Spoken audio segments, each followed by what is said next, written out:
There's a phrase you may have heard, or worse, felt, without anyone needing to say it aloud. Someone is ashamed of you. Not of your face, not of your name. Ashamed of the way you handle things. Ashamed of your slowness, your stubbornness, your closed mouth when everyone expected a quick answer. And the strangest thing is that this shame never came from a stranger. It always came from close by, from someone who swore to love you just the way you are. You are a Taurus, and there's a version of you that learned very early on to shrink a little, to fit into the space that others found comfortable. Not running away. Taurus doesn't run away. It stays. It stays still, absorbing, keeping each disapproving look as if keeping a stone in its pocket. And it is precisely this ability to stay, to endure, to not leave the place, that others have mistaken for being slow, for dead weight, for second-hand embarrassment. But wait, before you agree with this story, I need to ask you an uncomfortable question. Who decided that your consistency was a flaw? Who imposed the yardstick of haste on your life and measured you as if slow meant less? Because something doesn't add up. Something reeks of envy, disguised as criticism. Taurus never needed to rush to arrive. He builds underground, where no one sees, where there is no applause, where the work is solitary and slow and without any glamour. And while he builds like that, in silence, someone nearby observes and feels something they can't name. A discomfort, an unease at seeing someone so firm, so whole, so in control of their own rhythm. And this discomfort, when the person doesn't understand their own discomfort, turns into criticism, turns into a joke, turns into that whispered comment about how you're too slow, too attached, too stubborn. The shame they placed on you was never about you. It was always about the mirror you are to those who have no roots. Because while Taurus stays, endures, resists, grows slowly and grows deep, there are people who spend their whole lives floating, without a base, without ground, without anything to truly hold them. And seeing someone planted hurts those who have never managed to plant anything. But here's the problem. You believed it. A part of you deep down bought into that story, and you started, without realizing it, to police yourself, to apologize for slowly taking up space, to hide a little before anyone even asked. You learned to anticipate other people's embarrassment by doing the work of diminishing yourself first. And now, I need to ask you something else, and this one hurts more. How long have you been holding on to this borrowed shame as if it were your own? How long have you been treating the firmness that is your greatest gift as if it were your greatest flaw? Because there is a difference between being slow and being stuck, and no one ever taught you to see that difference. No one ever told you that maybe the problem was never you holding on to things. Maybe the problem was you holding on to someone else's shame, thinking it was yours. Think about it. Every time you were silent at a party, a family gathering, in a conversation where everyone was talking fast and you took a second longer to respond, someone rolled their eyes, and in that eye roll lived a silent, almost invisible judgment that you absorbed as if it were true. You kept it to yourself. You kept it the way you keep everything, deep down, without fanfare, without letting go. And it was like that, gesture after gesture, comment after comment, that a shame that was never yours began to live inside you. And perhaps even today, you don't know exactly where she lives. You only know that she matters. You only know that she decides for you before you decide for yourself. It was in seeking answers to these reflections that the digital book, The 12 Laws of the Universe, that help the zodiac sign overcome spiritual envy, was born.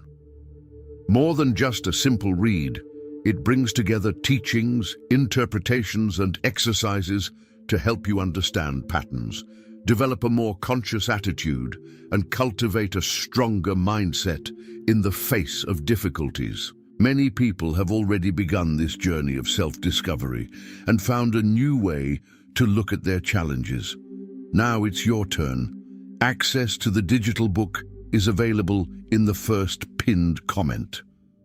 Don't miss the opportunity to learn a perspective that can transform how you face spiritual envy, strengthen your energy, and continue your journey with more clarity. Click now and discover how the 12 laws of the universe can become a guide to a more conscious, balanced, and resilient life. If you've made it this far with a slightly heavy heart, recognizing old scenes, it's because some part of you already knew this before I even spoke. It's in this still raw state that change begins to make sense, not tomorrow. Now. The link is in the first pinned comment. But be aware, this content may be taken down.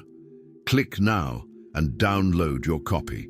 Meanwhile, tell me in the comments, when was the first time you felt like you needed to shrink yourself so as not to bother someone?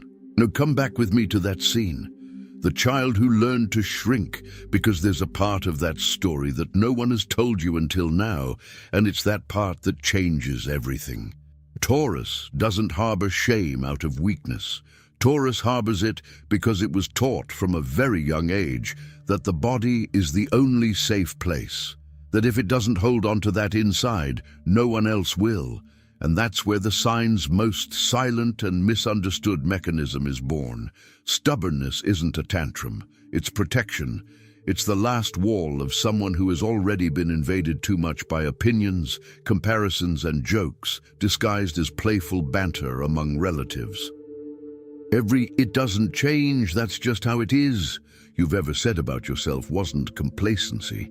It was a fence built brick by brick so that no one else could get close enough to make you feel small again. And the problem with a well-built fence is that it doesn't choose who stays outside. It blocks everyone, including those you truly love, including yourself, when it's time to allow yourself to grow, to change, to try something new without the absolute certainty that it will work. Have you ever noticed how hard it is for you to admit a mistake in front of others? It's not pure pride, it's fear. Fear that the mistake will become ammunition to confirm that old shame you swore you'd never feel again. So you prefer to do everything slowly, check 3 times, ensure every detail, just so you never give anyone a reason to laugh at you again. And from the outside, this looks like perfectionism. From the inside, it's survival. And survival, when it becomes a lifelong habit, is exhausting. More exhausting than anyone on the outside can imagine. What if the survival skills you learned on your own could become something else? The digital book, The 12 Laws of the Universe, that helped the zodiac sign overcome spiritual envy, was created precisely for those who are tired of double-checking before allowing themselves to exist. It talks about real security, the kind that doesn't depend on building fences, and about how to transform that old protection into conscious roots, not prisons. Each law within was designed for those who build deep foundations and deserve to finally build freely. The last copies are running out, and this content may be taken down at any moment. The link is in the first pinned comment. The last copies are running out. Click now and begin your journey towards the clarity and genius you deserve. And here comes the part that usually hurts more than we'd like to admit. Who exactly made you feel ashamed? Think about it. Most of the time it wasn't an enemy. It was someone from within the family. An impatient father who saw in your calmness a reflection of his own unresolved haste. An anxious mother who confused your firmness with defiance. A partner who, deep down, envied your ability to remain whole even when everything around you was crumbling. Because this is what no one has told you until now. Vicarious embarrassment, in the vast majority of cases, is envy disguised as criticism. It's much easier to point the finger at your slowness than to admit your own disorganized haste. It's much easier to call you stubborn than to confess your own inability to stand firm in anything. You've become the uncomfortable mirror of someone who never had roots. And an uncomfortable mirror, when someone doesn't have the courage to look inside, always becomes a target. That changes everything, doesn't it? Because if the shame they placed on you was never about a flaw of yours, but rather about another person's inability to deal with their own instability projected onto you, then you've been paying a price all this time that was never yours. And the cruelest paradox of all is precisely this. The very quality that made you ashamed to possess, slowness, firmness, weight, deep roots, is exactly the quality that sustains everything around you when things collapse. Nobody cares about your calmness on easy days. But on difficult days, everyone runs to lean on you. And then, when the crisis passes, they go back to calling you slow. Have you ever stopped to feel the weight of that? Being useful when it suits you and ridiculed when it doesn't? If you recognize this pattern, that of becoming a mirror for the envy of people who never had any roots, you need to know that there's a way to stop paying this price. The digital book, The 12 Laws of the Universe That Help the Zodiac Sign Overcome Spiritual Envy, was written precisely for this, to teach you to recognize when the criticism you received was never about you, but about the instability of the person criticizing you. Inside, you'll find practical exercises to return this borrowed weight and rebuild your inner abundance without guilt. Access is for a limited time, and the last copies are running out. The link is in the first pinned comment. Let me tell you something about the Earth. Do you know why it's never been in a hurry? Because it's never needed to prove anything to anyone. It simply is. It sustains the root of everything that exists without asking for applause, without asking for validation, without caring if someone thinks it's too slow to transform a seed into a tree. And you, my friend, my dear, were made of the same stuff. But at some point, they taught you to be ashamed of your own nature. They made you believe there was a right way to be human, a quick way, a light way, a way that fits into any conversation without bothering anyone. And you spent your life trying to fit into a mold that was never yours, just to escape that disapproving look that's etched somewhere in your memory. But pay attention to this. Every time you shrink yourself to avoid bothering others, you're not being humble. You're letting the embarrassment of others continue to control your life. And the most ironic thing is that the more you shrink, thinking that this will finally make you accepted, the more you unintentionally confirm that the old criticism was right. You become complicit in your own diminishment. The hardest truth to swallow, and at the same time the most liberating, is this. No one has the right to feel ashamed of their roots. Not your parents, not your partner, not your friends, not even yourself. Because roots aren't ugly. Roots aren't a hindrance. Roots are the only thing, in the end, that holds the whole tree upright when the storm comes. If the storm has already hit you more than once, and you've still remained standing, perhaps it's time to stop apologizing for it.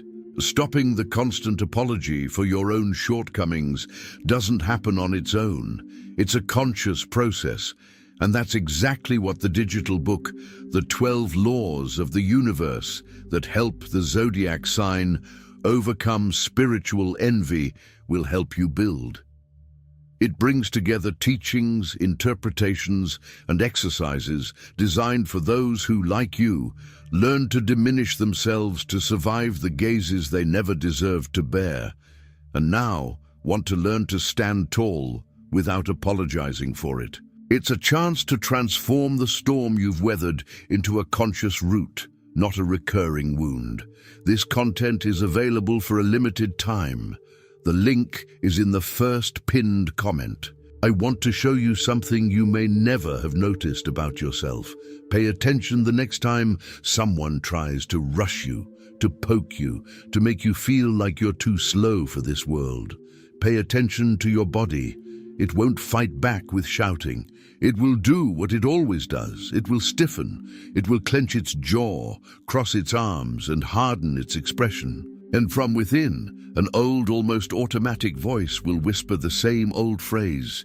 It's not worth explaining yourself to someone who doesn't want to understand. This voice wasn't born yesterday. It was trained. Every time you tried to explain yourself and weren't heard, every time you showed sensitivity and received mockery instead of acceptance, this voice grew stronger, faster, more efficient at protecting you. And that's why Taurus so often prefers silence to argument. It's not coldness, it's experience. It's a defense system perfected over years of emotional trial and error. But there's a huge difference between using that strength to protect yourself from those who want to diminish you and using that same strength to distance yourself from those who truly deserve to know you completely. And that's where the real invitation of this reflection lies. It's not about you tearing down the wall all at once, thinking that's courage. It's about you learning to open a door in the wall, chosen by you at your own pace. For those who prove with time and action that they won't laugh at your roots, because the shame they inflicted on you one day can indeed become a scar. But a scar is not weakness. A scar is proof that you overcame something and remained standing, continued building, remained fertile inside even after being trampled on. I know part of you still wants to ask, but what about the people who were truly ashamed of me? What do I do with that now? Because recognizing the pattern is one thing. Living with those who still look at you that way is another, much more difficult, much more commonplace. And here, I'm not going to give you easy advice because you've already heard too much easy advice in your life. What I'm going to tell you is this: you don't need to convince anyone of your worth. That is, perhaps, the hardest lesson for those who have Taurus in their astrological chart, because for a long time you tried. You tried to prove yourself, you tried to give more, you tried to be more patient, more present, more loyal, in the silent hope that, if you did enough, that look of shame would finally change. But some people will never change their perspective. Not because you're not good enough, but because the problem was never your worth. It was the worn-out lens of the person looking, and a worn-out lens sees everything distorted, no matter how hard you try to appear clear. So the question that remains is no longer, how do I make this person stop being ashamed of me? The question that remains is, for how much longer will I postpone my own peace, waiting for the approval of someone who has never been able to see me properly? And this question, however uncomfortable it may be, is the beginning of a freedom that no one has ever offered you before. So if anyone was ever ashamed of you, I need to tell you one last thing, and I want it to resonate long after this video ends. That shame never belonged to you. It was borrowed, imposed from the outside in, by hands that couldn't handle their own haste, their own instability, their own lack of roots. And you, generous as only a Taurus can be, took that weight and carried it as if it were your own, for years, sometimes for a lifetime, thinking it was part of your character when in reality it was just a poorly delivered inheritance. There's an image I like to use when thinking about Taurus, and perhaps it will help you close this reflection in a different way than you began it. Imagine an ancient tree, one of those whose exact age is unknown. It didn't apologize for growing crooked on some branch. It didn't apologize for taking decades to provide real shade. It simply stayed there, year after year, widening its roots, thickening its trunk, learning to withstand every storm that passed nearby. And today, those who take shelter beneath it can't even imagine how much it had to endure alone to become this safe haven. You are that tree. And perhaps it's time to stop being ashamed of the very shadow you created with so much sacrifice. Perhaps it's time to understand that whoever felt ashamed of you was, deep down, only confessing without the courage to admit it, their own envy of never having been able to stand as long as you have. You don't need to be faster. You don't need to be lighter. You don't need to explain yourself for existing at your own pace. The earth never asked for forgiveness for being earth. And you, made of the same patient and fertile matter, don't need to either. Stay, grow deep, and let others in time learn by looking at you what it means to have true roots. And if, at any point in this video, you recognized a piece of yourself in a phrase, a scene, an old shame that finally got a name, know that this was not a coincidence. It was recognition. And recognition is always the first step before anything truly changes. You made it this far whole, despite everything they tried to make you believe about yourself. And that in itself says much more about who you are than any shame they ever placed on you.